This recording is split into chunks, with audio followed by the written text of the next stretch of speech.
A ver, pensemos en algo que suena, bueno, bastante radical. ¿Qué pasaría si la manera en que hablamos, nuestro lenguaje de todos los días, nos estuviera quitando la capacidad de pensar con claridad? Hoy vamos a meternos de lleno en un intento por solucionar esto, la creación de un lenguaje nuevo. Lucidez, resolución. Suenan raro, ¿no? Parecen sacadas de un código secreto o algo así. Pero ojo, hay que quedarse con estas palabras. Son la pieza clave para entender una propuesta fascinante sobre cómo recuperar la precisión en un mundo que está, francamente, ahogado en ruido. Y aquí está la pregunta que lo detona todo, el verdadero centro de este análisis. ¿Qué es lo que pasa cuando las herramientas que tenemos para pensar, o sea, nuestras propias palabras, pierden el filo, cuando se vuelven ambiguas, vagas, inútiles? Bueno, resulta que este problema tiene nombre, y la verdad suena bastante alarmante. Se le llama colapso semántico. Y, ojo, no es solo que usemos mal una que otra palabra, es algo más profundo. Es la erosión de nuestro lenguaje, una pérdida de significado que impacta directamente en cómo pensamos. Vamos a un ejemplo súper concreto para que se entienda bien esta corrosión. Pensemos en una oficina, un entorno de trabajo.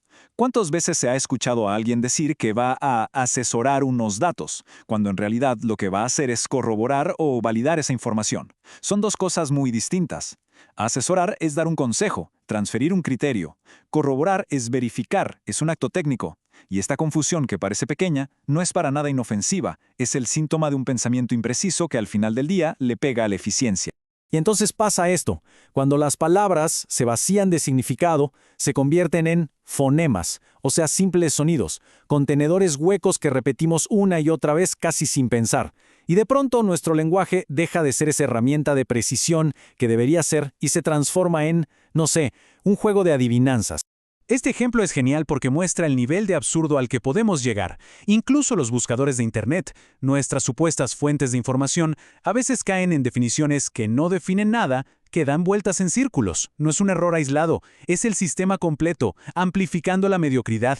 Es un error que se repite y nos deja estancados. Así que aquí está el meollo del asunto.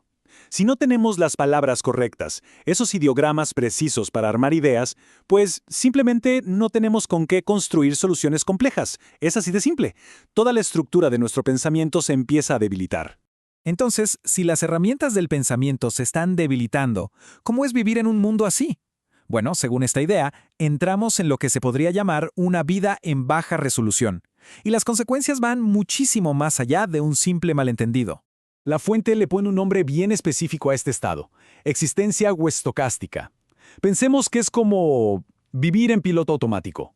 Solo reaccionamos a lo que pasa, repetimos patrones que ya conocemos, sin un lenguaje que sea preciso, la habilidad para proyectar a futuro, para construir ideas que sean realmente complejas, pues simplemente no tiene de dónde nacer. Y esta metáfora es increíblemente poderosa, de verdad. Es como querer construir un rascacielos con lodo. La estructura se viene abajo antes de que llegues a nada. Si el cerebro no tiene los conceptos, esos ideogramas lógicos bien definidos para sostener una idea, la idea se desmorona. Simplemente no se puede construir un pensamiento sólido sobre cimientos de pura ambigüedad y ruido. Y aquí es donde la cosa se pone peor, porque el problema se acelera. El pensamiento, a nivel colectivo, se atrofia. Una sociedad que no puede ni siquiera definir sus propios problemas con claridad, ¿cómo va a resolverlos? Imposible. Se queda atrapada en un bucle, en un ciclo de errores, sin las herramientas mentales para poder salir de ahí. Frente a este panorama, que suena bastante desolador, la pregunta es, ¿hay alguna salida? Pues la fuente que analizamos dice que sí.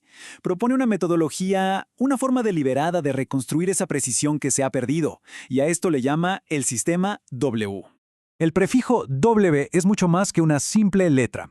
Es como un ancla. Es una manera de marcar una palabra, de decir, ojo, este concepto está protegido, es de alta resolución, no está contaminado por el uso vago de todos los días. Es, en el fondo, toda una declaración de resistencia intelectual contra la pereza de pensar.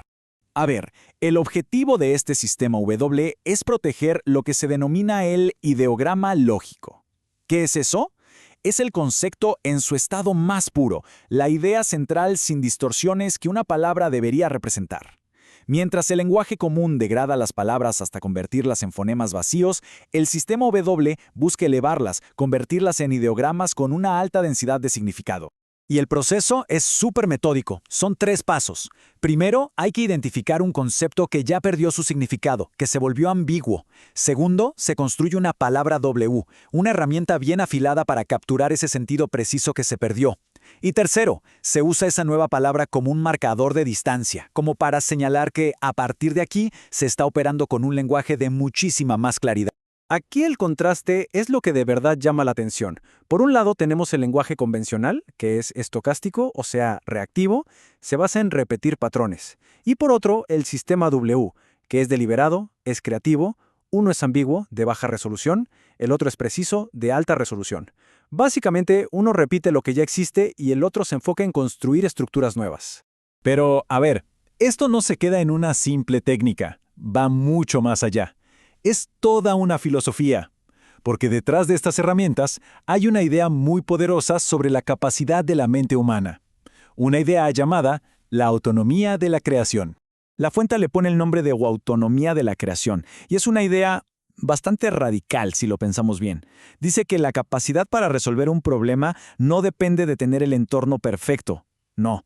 Nace de un pensamiento claro, de un acto de pura voluntad que lo único que necesita es una mínima oportunidad para ejecutarse. Y este es el punto clave de todo.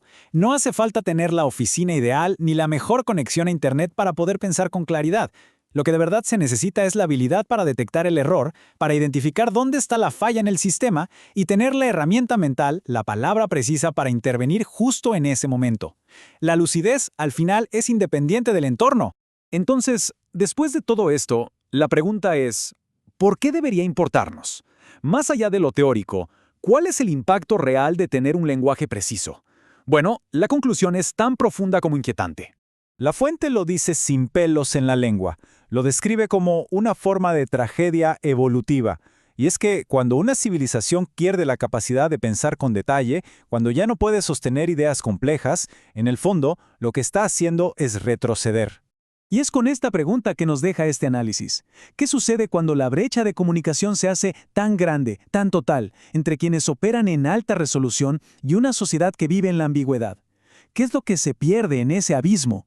Esa es la reflexión final, una que resuena mucho, pero mucho más allá de la simple elección de qué palabras usar.